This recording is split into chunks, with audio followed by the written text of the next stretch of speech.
Alaï, son torco. Eh bien, impressionnant, le sol, la façon dont il s'ouvre, les fissures qui apparaissent dans le sol. Plus d'images de ce séisme de magnitude 7,8 qui a eu lieu aux Philippines. Et cette fois-là, on voit les images de la cour d'une maison où le sol a commencé à se fissurer. À plusieurs endroits, des fissures ont commencé à apparaître et la personne, tranquillement, filmait. Pendant que toute la famille courait et, à un moment donné, il décide finalement de sortir lui aussi. Heureusement, rien de grave ne s'est produit. Non, la moto ni les personnes qui sont là par terre ne sont pas englouties.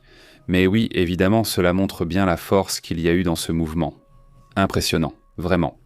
Les images montrent également ce qui se passe en ce moment, en Europe, à l'Eurosatory 2026, où le célèbre missile Flamingo d'Ukraine est déjà présenté. Eh bien maintenant, ces missiles seront effectivement mis en vente, donc bon, c'est l'avenir militaire et l'avenir des affaires. Aussi pour l'Ukraine, un pays qui a dû s'adapter à un conflit qu'il ne voulait pas, mais qui, évidemment, maintenant en tire profit d'un point de vue financier. C'est aussi impressionnant de voir comment les choses avancent dans ce sens. Passons à l'information et aux détails. Ils assurent que quelque chose est caché. Eh bien, face à un tournant que prennent les États-Unis envers l'Iran, il y a aussi un énorme changement dans la façon dont les choses se passent entre ces deux alliés, les États-Unis et Israël. Que se passe-t-il? Quelle est l'approche? Que se passe-t-il sur ce sujet? Eh bien, passons aux détails.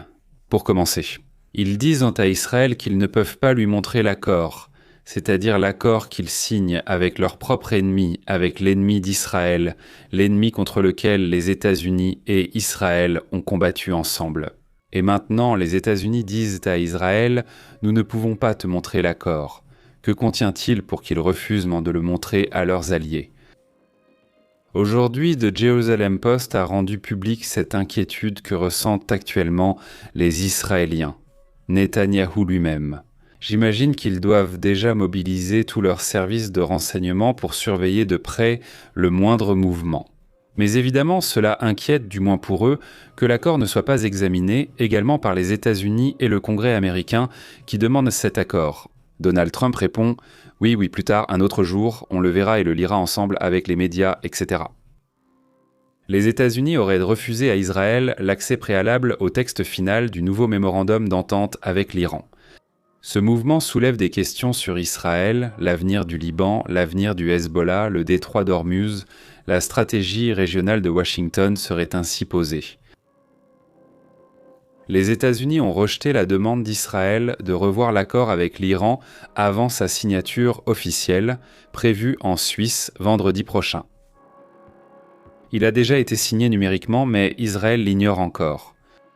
Le président Trump a déclaré qu'il lirait l'accord mot à mot, bien qu'il n'ait pas précisé ni quand ni où. Les détails officiels restent confidentiels, alimentant ainsi spéculations et soupçons. Qu'il puisse y avoir des clauses qui, soient assez compromettantes pour les États-Unis ou pour Israël. Selon les rapports, le mémorandum comporte 14 clauses différentes liées à la sécurité régionale, au commerce maritime, aux sanctions économiques, entre autres choses. Parmi les pointes mentionnées figurerait le retrait des forces israéliennes du sud du Liban, un aspect extrêmement sensible pour Israël. Ils ont déclaré « Nous ne sommes pas subordonnés. Si nous ne sommes pas d'accord, nous ne le ferons pas », a déclaré Israël. D'autres éléments incluraient également la libération d'environ 24 milliards de dollars de fonds iraniens qui sont bloqués par les sanctions. Les responsables israéliens n'ont pas encore confirmé officiellement un retrait militaire du Liban. Honnêtement, je ne suis pas sûr que cela se fasse. En ce moment, des explosions sont signalées entre Israël et le Liban, à l'intérieur du Liban, mais disons entre les troupes de Tsahal d'Israël et, disons, les milices du Hezbollah. Donc, dans ce sens-là, imaginez-vous, c'est pratiquement un conflit en cours dans lequel on te dit de te retirer sans avoir atteint l'objectif souhaité. Le scénario met aussi le Liban au cœur de la négociation. Parce que c'est la carte la plus difficile que les États-Unis ont en ce moment. Dire à Israël que tu ne peux plus attaquer, parce que sinon l'accord serait rompu. De plus, le journal télévisé N12 d'Israël, a également assuré par le biais de responsables israéliens qu'ils ont demandé l'accord au bureau des États-Unis, mais que leur demande a été rejetée. Ils ont donc refusé de leur donner l'information. Donc, comme le disent dans déjà plusieurs médias israéliens, le DA, comme l'appelle ce Jérusalem Post, et la même Canal 12 qui disent « Eh bien, on ne leur donne tout simplement pas accès ». Maintenant, d'autres sujets qui attirent aussi mon attention sont les tensions qui atteignent des niveaux que nous n'avions jamais vus entre les États-Unis et Israël, mais aussi dans un autre sens entre les Russes et ceux du Royaume-Uni. Voyons cela en détail.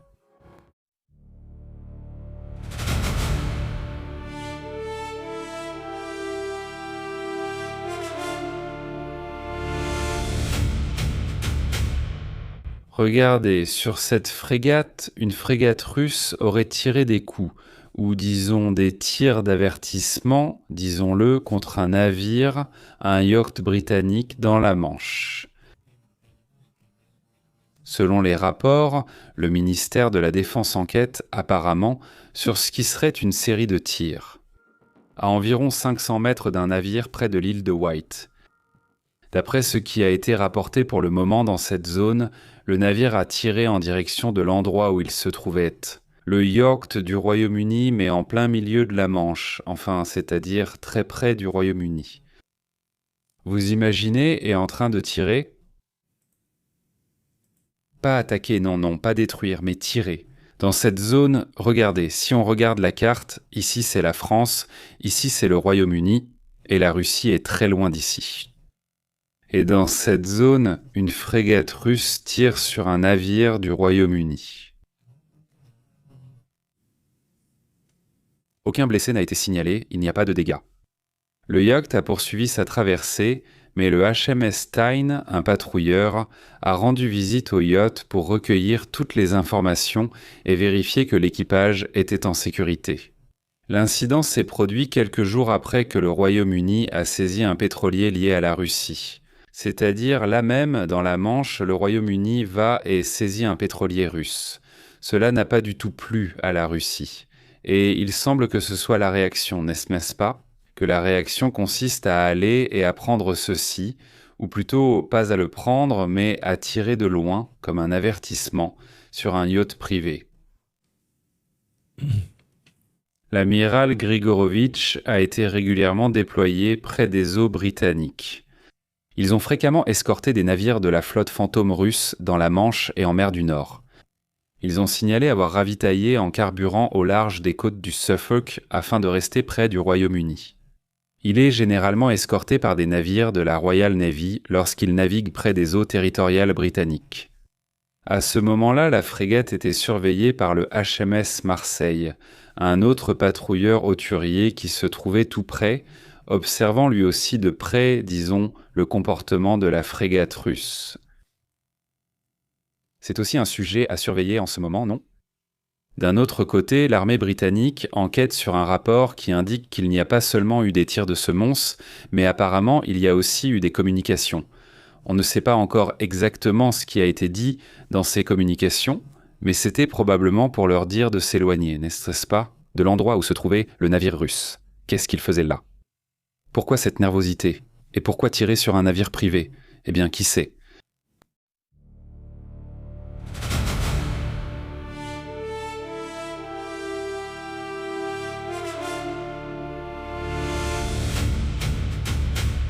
Sur un autre sujet, regardez ça. L'Iran affirme que l'accord pour mettre fin à la guerre avec les États-Unis. Il exige qu'Israël non seulement cesse d'attaquer le Liban, mais aussi qu'il se retire complètement de ce pays, du Liban, disons. Alors, c'est donc l'exigence qu'Israël a en ce moment, ou plutôt que l'Iran a envers Israël. Donc ce qu'il demande, c'est l'un des points qui a été révélé, même si tous les détails ne sont pas encore connus pour l'instant. Le principal diplomate iranien a assuré aujourd'hui que l'accord préliminaire visant à mettre fin à la guerre avec les États-Unis exige qu'Israël se retire du Liban. C'est une condition qu'Israël a tout simplement déjà rejetée et qui pourrait faire échouer l'accord, ce qui entraînerait une reprise. Si l'accord n'est pas conclu, oui. Et la suite, ce qui est envisagé, c'est qu'après, ce sera une guerre totale, plus une guerre limitée. Fini les tirs isolés. Ainsi parfois, ce n'est même plus ça, mais carrément des guerres avec des troupes, et une guerre qui pourrait s'étendre à d'autres régions du monde. C'est ça, l'inquiétude actuelle. Le ministre des Affaires étrangères iranien, Abbas al-Sarghachi, a affirmé que l'occupation continue du sud du Liban par Israël violait l'accord. Donc c'est la seule chose que je trouve difficile. Et aujourd'hui, ce n'est que mardi, non? Nous sommes déjà mercredi, non? Mardi encore, mardi 16. Donc on aurait jusqu'à mardi, mercredi, jeudi. Dans 3 jours, l'accord sera signé. Eh bien, les financiers doivent savoir quelque chose sur le sujet du pétrole. Mais le pétrole est en train de chuter, le prix baisse beaucoup. Il descend vers 80 $ et le brut texan à 76, n'est-ce pas? Donc le pétrole a vraiment baissé de prix, et dans cette baisse de prix, ce que cela montre, c'est qu'il y a une certaine confiance dans le fait que les choses vont un peu se calmer. Tant que le pétrole continue de baisser. Cela veut dire que les accords, qu'ils plaisent ou non, sont en train d'être appliqués. Si Israël ne se retire pas du Liban, il est probable que le prix du pétrole rebondisse et augmente. C'est aussi un jeu dans lequel beaucoup génèrent d'immenses ressources, n'est-ce pas? Parce qu'au final, ce jeu de la volatilité des valeurs, surtout quand elle est très calculée, peut aussi générer de grands profits pour certains, n'est-ce pas? Soyez attentifs à ce sujet, puis abordons d'autres points importants.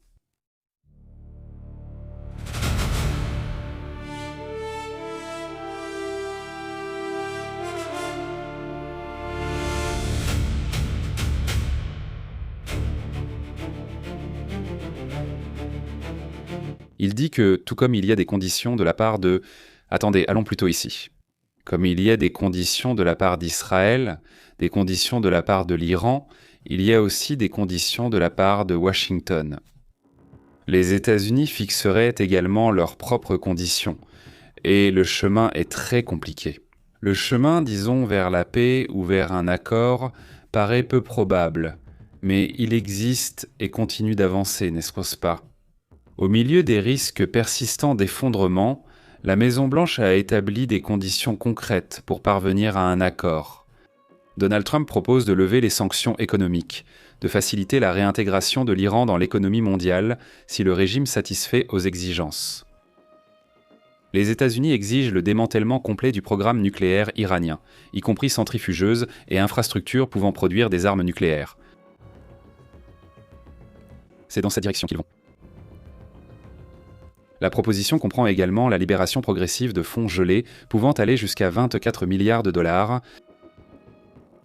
Toutes ces exigences formulées par les États-Unis sont axées sur la question nucléaire, et on n'aborde même plus la question des missiles balistiques, un sujet qui, évidemment, préoccupe aussi les Israéliens, n'est-ce pas?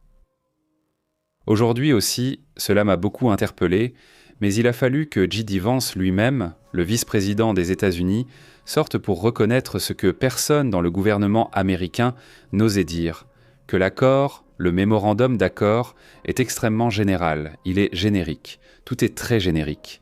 Il ne précise pas cet accord, il n'y a pas d'informations claires du genre.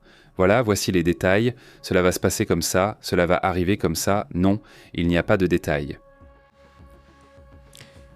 D. Vance, vice-président des États-Unis, a admis que l'accord avec l'Iran est très général. Selon les républicains au Capitole, ils réclament plus d'informations sur un texte encore inconnu. Le vice-président a reconnu aujourd'hui que l'accord préliminaire conclu avec l'Iran manque de nombreux détails, et il le décrit comme un document très général. Déjà hier, il en parlait ou le laissait entendre un peu, et bon, il n'a cessé de revenir là-dessus, n'est-ce pas? À quoi fait-il référence en parlant de général? Eh bien, regardez, au moins les détails qu'il y a, ce que l'on sait pour l'instant, n'est-ce pas? C'est que ce qu'il demande, ce ne sont pas des détails techniques. Et sans ces détails techniques, voyons, combien d'ingénieurs vont-il y avoir pour prendre cet uranium enrichi, n'est-ce pas? Combien de temps va durer le processus pour l'extraire? Qui? Quels pays vont participer? Dans quelles conditions? On ignore tous ces détails, même le minimum, n'est-ce pas? Même pas le minimum, donc tout ça reste très fragile, très vague et général, n'est-ce pas? Non, il n'y a pas de clarté. C'est pour ça aussi qu'il faudra attendre qu'on informe en détail, n'est-ce pas? Qu'on lise ceci parce que jusqu'à présent, cela n'a pas été fait. J.D. Vance a déclaré aux médias américains que le mémorandum avait été signé, qu'il ne faisait qu'une page et demie. C'est ce que contient le mémorandum, une page et demie. J.D. Vance lui-même le reconnaît. Un accord aussi complexe que celui-ci, et qu'il soit écrit sur une page et demie. Reconnu par le vice-président, eh bien, je pense que cela montre que ce n'est pas encore un accord sérieux. Mais c'est quelque chose, c'est un progrès, n'est-ce pas? C'est du moins ce que pensent les investisseurs du secteur pétrolier, n'est-ce pas? Qu'au moins c'est un progrès. Mais bon, le marché va être très nerveux et surtout la population qui vit dans ces zones parce qu'ils ne savent pas quelle sera la prochaine étape. Salut, comment vas-tu? Francisco Arcegarman, un grand bonjour. Isa Ibarra, Laetitia, un grand bonjour. MT Monica, passons à d'autres points également importants.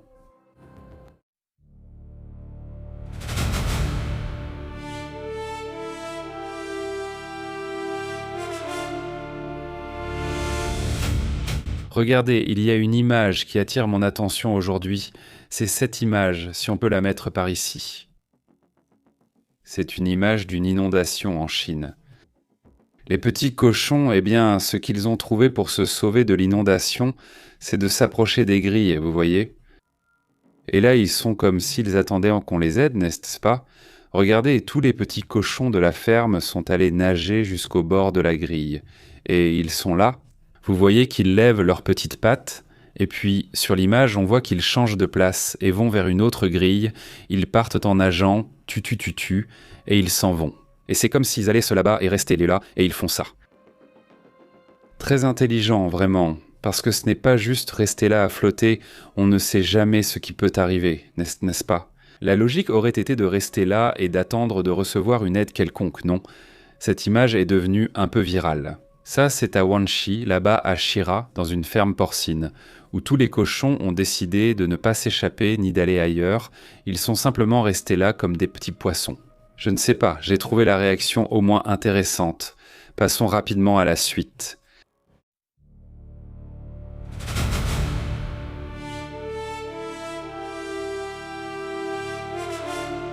Comment vas-tu, Alvaro? Isa Ibarra dit ici que l'essence ne baisse pas. Attendons encore, au maximum une semaine. Mais je pense que dans 3 ou 4 jours, ça devrait commencer à se voir, non? Ce n'est pas immédiat, n'est-ce pas? Mais on devrait quand même voir une baisse, au plus tard dans une semaine, si ça continue, n'est-ce pas?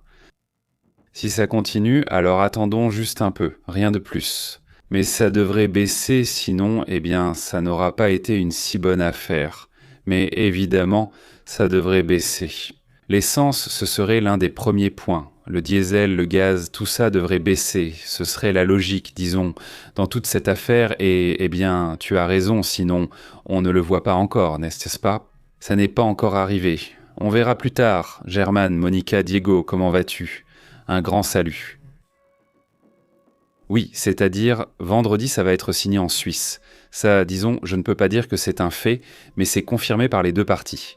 Je ne dis pas que c'est un fait parce que, eh bien, il est très probable que cela soit annulé, du moins c'est ce qu'il semble, non? Mais j'insiste, mais bon, tout peut arriver, non, à ce stade aussi. Il y a beaucoup de secteurs en Israël, en Iran, qui ne sont pas d'accord avec ce mémorandum. Ils ne le voient pas d'un bon œil. Donc il y a un mécontentement à ce niveau-là. Et aussi aux États-Unis, mais il y a des doutes. De quoi parle ce mémorandum?